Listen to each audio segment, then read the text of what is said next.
Hi guys, here we are, MMA UK News, Stoomboy as always, MMA UK BJJ show. So talking about grappling, specifically Grapple Queens. So Grapple Kings obviously putting on an event this time. It's going to be an all-female event, so it's only right that they change the name to Grapple Queens because we're going to have some of the best grapplers from all over. Female grapplers are going to be descending on the Dunny Mace Arts Centre in Port on Saturday, the 3rd of September. So, as we mentioned, we've got people from all over the world. We've got female grapplers from Brazil, from Canada, from Spain, Iceland, and the UK, Ireland. So there's going to be some unbelievable grappling going on. There's going to be a lot of fireworks coming out of Port on Saturday, the 3rd of September. So now, anybody looking to get tickets, head over to, there's two places you can get them. One,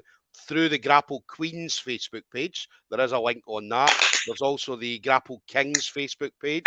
And anybody that can't make the event on the evening, then head over to Fight TV. There is pay-per-view going to be on that. So make sure you head over to Fight TV and get all the details from there. So now, my next guest, all the way from Portugal, obviously on holiday at the moment with the family. So, so Mama Bear, Indra Davis, so Shaolin MMA, so going to be part of the 8-women purple belt tournament.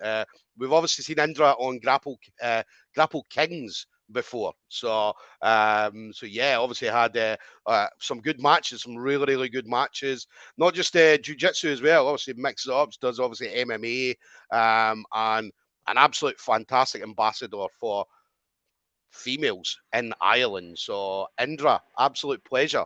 Thank you very much for taking the time to speak to me, obviously, during the family holiday. Yeah, no problem. I mean, it's my favorite part of the day is when it starts to get a little cooler now in the evening. So this is a good time for me. We did mention Thanks that, obviously, we did mention, obviously, the heat is very warm, obviously, where you are. Obviously, Irish people, like Scottish people, we don't adjust to the heat very well. No, it's completely different. Yeah, I mean, I do love the sunshine. I appreciate the heat, but it's just on a little bit another level. I mean, the last couple of days has been like 28, 29 degrees, and that's cool, you know. So that's actually cold here. We were on 35 there for a couple of days, and yeah, it was a bit too much for my poor pasty skin. So you'll be coming back with a tan. You'll be coming in to Grapple Queens with a full tan and so on. Yeah, man. Can't wait. I'm going to wear shorts and a crop top. So tell us about you then. Tell us about Shaolin MMA. Because obviously, again, I had a look at some of the pictures, some of the videos and so on. So looks like a fantastic gym. Really good setup that you have at Shaolin MMA. Yeah, I mean, it's the one thing that being here on holiday that I miss about home at the moment is I'm seeing my teammates put up pictures and videos of them training, and I'm seeing all the black and yellow on the mats and, you know, the team colors, and I'm getting a little bit homesick. But yeah, it's Shaolin MMA. It's our baby. So my husband and I run it. We set it up about 8 years ago. So he's a professional MMA fighter for about 15 years. And yeah, so the club is reopened after COVID. We had a little bit of drama with some fire a couple of years back. So we've been a bit kind of homeless and kind of trying to keep the club together and running in different places across Galway City. But we finally got the new place open in January. So it's been kind of all go, trying to keep that momentum going and bringing a few kind of, yeah, bringing people back into competition at the moment as well, because of COVID and because we didn't have somewhere to train. You know, our competition team wasn't as active as it was for years. So it's really great now. I mean, we're coming back, and on the 3rd of September, there's Grapple Queens for myself. Then there's the MMA show up in Oma, Virtus, and then there is Air K1, I think, as well, a K1 show, all happening in Ireland at the same time. And we've got fighters on all of them. I mean, I had to fight to get a coach to be in my corner on the night because everyone's so busy. But that's what we wanted to get back to, and it really looks like we're getting there. So delighted. Yeah.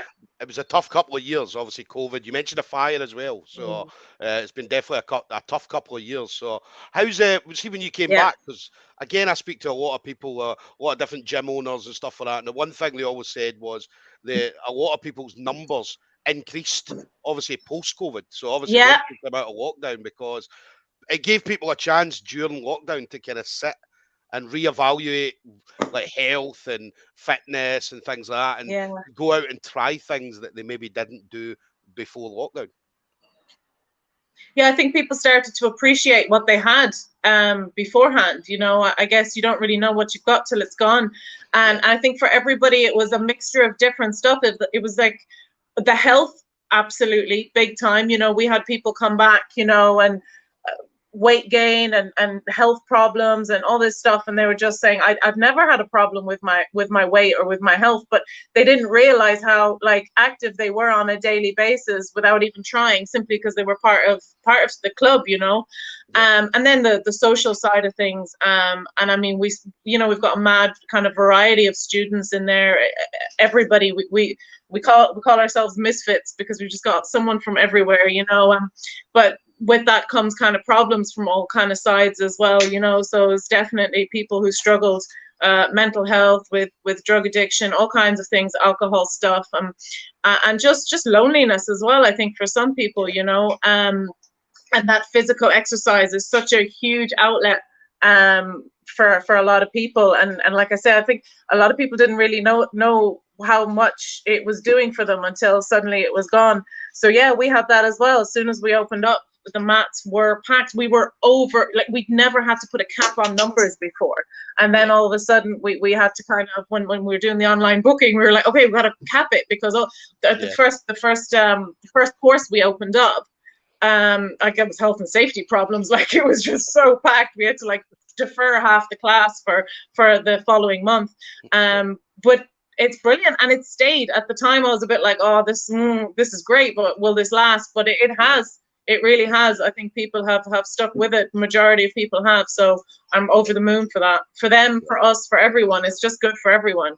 Yeah, they always talk about, because people, you always hear that thing like, jiu-jitsu saved my life or combat sports saved my life, but certainly in a lot of situations coming out of COVID, it certainly has done it for a lot of people. Like, my husband and I, Ben and I, we are so privileged in our positions. I mean, it comes with a lot of, obviously, stress and responsibility running the club, but we're so privileged with the trust that people place in us. I mean, the stories, obviously I won't say anything, but the stories that we know, the things that we've been told by people that have confided in us, that, you know, whenever somebody says, oh, jiu-jitsu saved my life or MMA saved my life, I have to smile inwardly, because I know that 9 out of 10 situations of the people that I have come across in the club, that is a huge truth in their lives, you know, and it is for me as well. Yeah, no, it definitely did. I mean, we saw it all over. I mean, Ireland, very, very similar to Scotland. I mean, Ireland got hit very bad during lockdown, so we were the same in Scotland. I mean, we couldn't do anything, nothing at all. Yeah. In a lot of cases, you couldn't even go outside the house because they I wouldn't let you know, out it's the crazy. house. So it was madness. So it was good. It's good to see that all the gyms, when they came back, and a lot more numbers, a lot more people got involved in the sport. And the thing I've noticed as well, I don't know if you noticed this, but it was quite funny, because I do I do a lot of things. I referee, I do commentating and so on.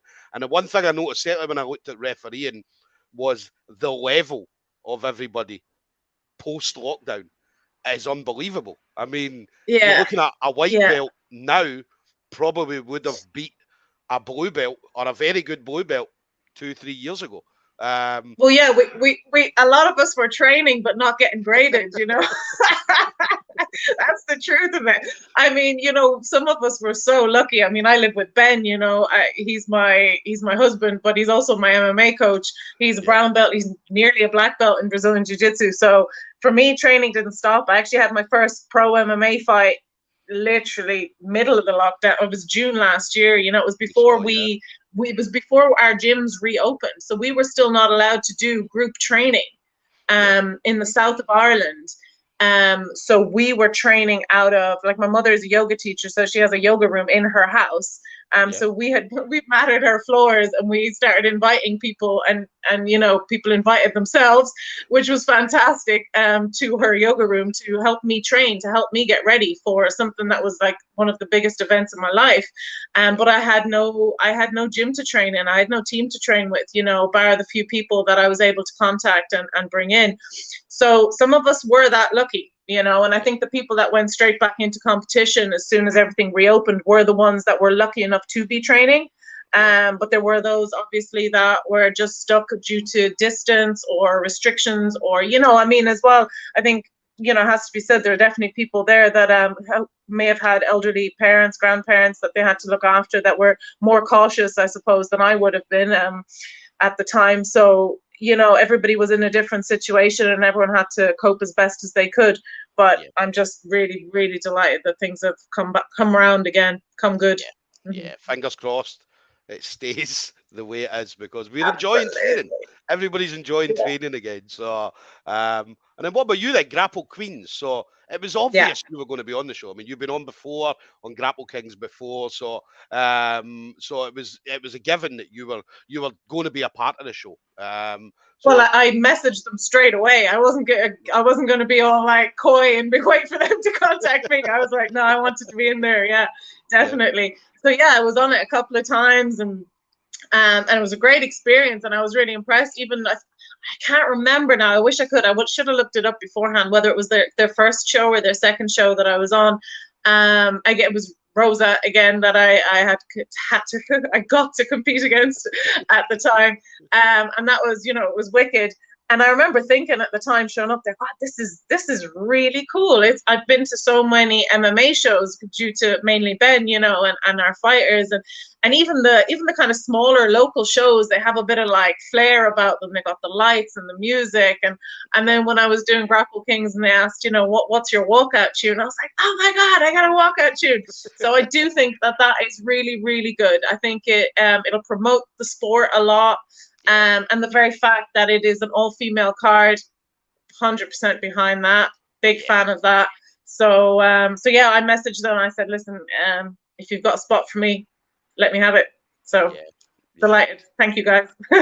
It's a great event as well. I mean, we talked about, and I kept saying this. I mean, some of the best grapplers across all belt levels, not just belt levels, age groups as well. I mean, I think we've got there's a couple of 15-year-olds on the card as well. A couple of yellow belts. It is a gi match. Yeah, I saw that. So, brilliant. Get them started younger, especially for the girls. You know, I think if you can get them just before they hit that awkward, me as well, that awkward teen stage, you know, but you get the girls involved straight up. I think it breaks down some barriers, and it opens a lot of possibilities that otherwise are a lot harder to attain if you leave it a little bit longer. So, I mean, I just love teenage girls. Even my daughter, she's 11, she does jiu-jitsu.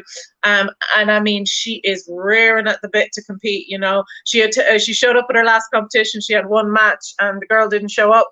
And she was livid, like, I mean, livid. She demanded her money back so she could sign up to the next competition. I was super proud of her. Yeah, no, definitely. I mean, it's that's one thing. I mean, as I said, kids now are unbelievable. I mean, I get to see. I'm fortunate. I'm part of the UK BJJ, so I'm the junior development officer for Scotland. So we set up the kids comps all over Scotland, and we get to see these kids as young as, I think the youngest is about 6 or 7 year old, all the way up to like 15, 16, 17. And some of these kids are awesome, really, really awesome at watching. And and it's not just in Scotland, but it's all over. And it's the future. And the one thing, absolutely. And the one thing, I think, if you ask any martial artist, you know, what would you do differently in your career, in your life leading up to this? And they all say, I would have started younger. Yes. So if you have kids, give it a go. Throw them in there. Give it a try. Find the right club, though. I mean, definitely. But give it a go. Yeah, highly recommend it for kids. My daughter's 14, and she always used to say to me, Dad, she does dancing, and she always used to say to me, Dad, I'm never doing jiu-jitsu. Never doing it at all. Do you know what I mean? It doesn't interest me. And then she came with me to one of the local comps here in Scotland, and there was some kids on. And some of the girls that were around about her age, she got speaking to them. And then as soon as we left the competition, she was in the car and she was googling gyms to go to for Yeah. kids in Glasgow. Yeah. And she's now 3 months into her jiu-jitsu journey. So and Fantastic. she's already talking about going to the Worlds, going to the Europeans, going to all these different places. So but Fantastic. she's absolutely loving it. And Fingers she's, crossed. yeah, I mean, unfortunately the gym that we have, or the gym I train at, there's no kids class. So but obviously 14 she comes in, and but there's other women come in and they all train with her and so on, and she loves an armbar. She's saying to me, Dad, I need to show you this armbar. So I'm like the grappling dummy for the armbars and things Yeah. like that. So but Yeah. yeah, she's absolutely loving it. That's great. I mean, that's the best thing is when the kids are so inspired, they're like, oh, can I try something on you? I mean, anybody who's got a partner, a husband or a wife that does a martial art, it's like they know that phrase, can I try something on you? And you're like, oh my God, here we go. Yeah, I want to watch telly, but okay, let's go. But when your kids come up to you and say, hey, Mom, can I try something on you? That's class. Well, I love it. I love it. And she's at that stage as well. I don't know if you remember when you first started, all you were doing was watching videos, and do you know what I mean? You were doing different things, and do you know what I mean? She looks and she's she keeps sending me videos. Dad, have you seen this? Have you seen that? And I'm like, yes, I've watched that video. Yes, I've seen that video. So I'm like, Faith, I've seen them all. I've seen them all. So she's at that stage just now where she's annoying everybody. She's trying to get kids in her school to all come to jiu-jitsu as well. So our gym can have a kids team. So she's like, kids class. Yeah, and she's got it pictured in her head. I don't know if you remember, there was a film called Mean Girls, right? Yeah. And what it was, I think they walked in somewhere. They walked into a place, and you had the girl in front, and all the girls in a kind of V shape behind her. And that's what my daughter's got this in her head. This is how she's going to walk into her first competition. So she's gonna get her posse ready. Yeah. So well, it's a reality, though. It's a reality.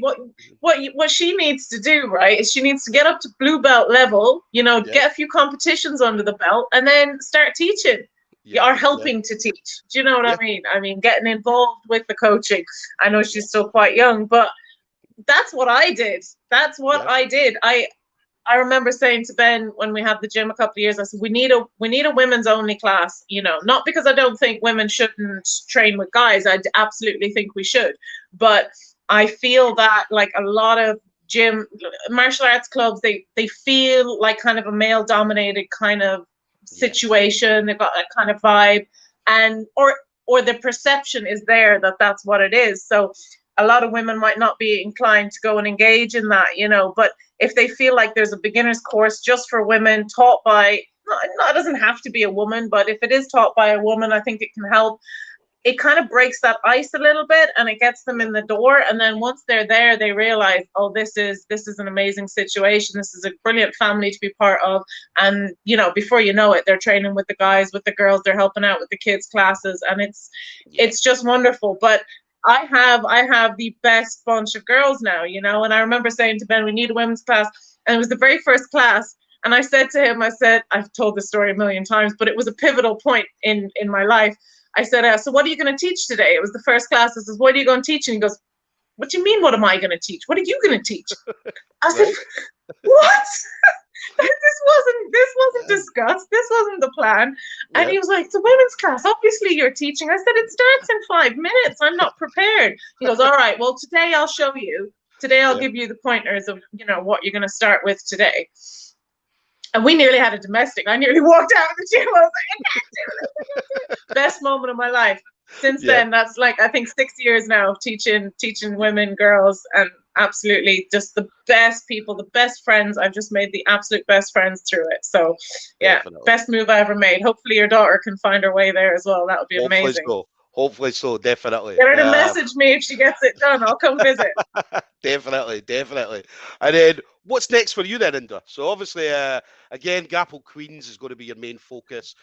What do you see yourself doing going forward for the rest of the year? Yeah, I mean, it's something I've been thinking a lot about lately. Like, I mean, I'm a little bit older than your daughter. I have 2 kids. I run the gym. I have a full-time job. I do dream of definitely fighting MMA again. I really, really want to get another couple of professional MMA fights under my belt before I don't like saying too old, but look, there is a reality about simply life being very busy and having responsibilities that I think I denied for very many years. I was like, I'm not letting this affect me. I can do anything anyone else can do. But I think the reality of that is dawning on me. But also, I suppose more and more recently seeing the girls that I coach, you know, they're starting to compete. They're kind of leveling up in their jiu-jitsu, getting their belts and doing K1 competitions and doing MMA fights, and I'm starting to realize that I get a lot out of that, and I really enjoy that, and in some ways I enjoy it more than competing myself. I think I'll always do jiu-jitsu. I'll always compete in jiu-jitsu. You know, I'm master something now. I'm master something. So I still compete as an adult, but if there is someone in a master division, I'll take that match, you know. I'll always compete jiu-jitsu. I definitely want to still do a couple of MMA fights. I've had an endless list of just injuries and problems, and I've had chronic pain and chronic inflammation and stuff. So loads of things that I've kind of had to deal with and get over. But it's all looking a lot better at the moment. So I definitely would like to get an MMA fight before the end of the year. Yeah. I have a few really nice contacts that are helping me out with that. So that, but realistically, I think jiu-jitsu and coaching in the long term, you know, 5-10 year plan, that'll be that. Yeah. No. Listen, whatever you do, as I say, we're going to be looking forward to it. So definitely a great ambassador, as I say, Mama Bear. So obviously a great ambassador for not just females, but mums as well, because there's a few mums on the card as well. There's a few mums on the Grapple Queens card as well. So we were going to have Bryony Tyrell was going to come over as well. So she was originally in the Purple Belt tournament. Again, MMA fighter. That's right. Bellator and so on. So obviously she had to pull out because she's got other engagements, but Mama Bear as well. So she's another mum killer bee. That's right. So, she was going to be my first matchup, actually. Yeah. So there's a few mums going to be on the card, which is brilliant. I mean, it's brilliant for the mums, especially with the kids. You talked about having a young daughter, and obviously your young daughter seeing you on the biggest stage in Ireland, obviously in a historic event like Grapple Queens, live on Fight TV or maybe live in person and so on. So it's going to be awesome for your daughter as well. It's going to be amazing. Yeah, no, I'm super excited. And I do think that, you know, for mothers especially, like jiu-jitsu is a very manageable sport to do, you know, and bringing your daughters in. I mean, my daughter, before her last competition, I brought her into the women's class. I was like, come train with us. This is what you need to do. This is next level. And she did it and she loved it. So I hope there's more of that. Perfect. Nice. And then final thing for you then, Indra. So obviously been in the game a while. So I'm sure over the years you've trained with some unbelievable people, but anybody you want to shout out to? So friends, family members, teammates, anything like that? Yeah, I mean, our club, Shaolin MMA, it's called Shaolin MMA, but we have an incredible jiu-jitsu team also. So our jiu-jitsu coach has really helped me loads for this, Michelle De Silva. So he's our black belt. He's our head jiu-jitsu coach. He's been brilliant. Before I went on holiday, I kind of said, you know, tell me, you know, what do I need to work on? What's my game plan? And he didn't just sit down there and then and go, do. He went off, had a good think about it, came back, spent a whole afternoon showing me what he wants me to work on, taking notes, wrote it down, brought it on holiday. Ben's my dummy. So thank you so much to him, especially. He's brought our whole jiu-jitsu team on in leaps and bounds, and we're really, really grateful to him. Ben, obviously, you know, one of the biggest perks to being married to your coach is you can bring him on holiday with you. So I have someone to train with. This is our first family holiday in many years, so I couldn't not go, but I also had to make sure that I'd be able to be as prepared as I can be. So yeah, like, I mean, listen, in this heat, doing burpees, 20 burpees and your eyeballs are sweating. So my fitness and my conditioning is going to be bang on, I can tell you that for sure. But thanks to Ben as well, because after we're nearly dead from the conditioning, he lets me drill and roll with him. So that's fantastic. all the girls in my girls class in Shaolin MMA, they give me a reason to get up in the morning, to get into the gym. I absolutely love them. Quite a few of them are supposed to be competing at the weekend. They've had a few pullouts, so I'm not sure if that's going ahead. But either way, they've put in so much time and effort into training camps, and I'm super proud of them. Especially Gabby, she's the blue belt, and she has just got another stripe today, so super proud of her. But she's been covering my jiu-jitsu classes for me while I'm gone, so massive shout out to her, and thank you very much. We have a new club sponsor, Little Collins CBD Dispensary, so big shout out to them. They've been helping us out loads with our new coaches gear, which is fantastic. So yeah, that's it. Perfect, thank you. Perfect. So there we go, guys. We're going to have Mama Bear, Indra Davis, Shaolin MMA. So going to be on Grapple Queens. That's going to be Saturday, 3rd of September. Now, anybody looking for tickets, as I said, head over to Grapple Kings or the Grapple Queens Facebook page. Now, there is also pay-per-view, Fight TV. So anybody looking for the pay-per-view, head over to Fight TV. There's a couple of different options. Obviously, you've got a standalone payment price, or you've got the monthly direct debit. The cheaper option, the better option, as I keep telling everybody, is to go for that monthly direct debit. So I think a standalone price is about $14.99. But the pay-per-view, the monthly direct debit, $4.99. So absolute bargain. Indra will know. Indra, you've been around. You know what pay-per-view prices are like. They're absolutely some of them are crazy. I do indeed. So no, some are crazy, but $4.99 for obviously not just Grapple Queens, but every single Grapple Kings event, all your Grapple Fest, and a host of other things are on Fight TV as well. So and it's all just getting bigger and better. So yeah, bigger names on there the whole time, and new and upcoming. So it's definitely worth it. Yeah, definitely. So make sure you do hit up that. Indra, we're looking forward to seeing you on the 3rd. It's going to be awesome. It's going to be awesome. I'm super excited now. Yeah, listen, it's going to be an awesome event. I mean, all female event. Yeah, I mean, purple belts, blue belts, white. There won't be any white belts. I don't think there's any white belts, but you're going to have brown belts, black belts, and things like that. Black belts. Mm-hmm. Yeah, kids. There's going to be a couple of kids on there as well who are going to be doing their thing, which is going to be, again, a lot of people are excited to see these kids coming through, because that's the new generation coming through. Exactly. So, exactly. But Indra, listen, absolute pleasure. Thank you again for obviously taking the time during the family holiday. But listen, don't get too burnt when you're over there. All right. I'm working on my shade game. I'm appreciating the shade more than I've ever done in my life. But thanks for having me. It's been really good. It's actually really great. I've been fully motivated to training, but now I'm fully motivated for fighting as well. So that's great. Thanks so much. No, but listen, thank you again, and enjoy the rest of your holiday, and we'll see you on the 3rd.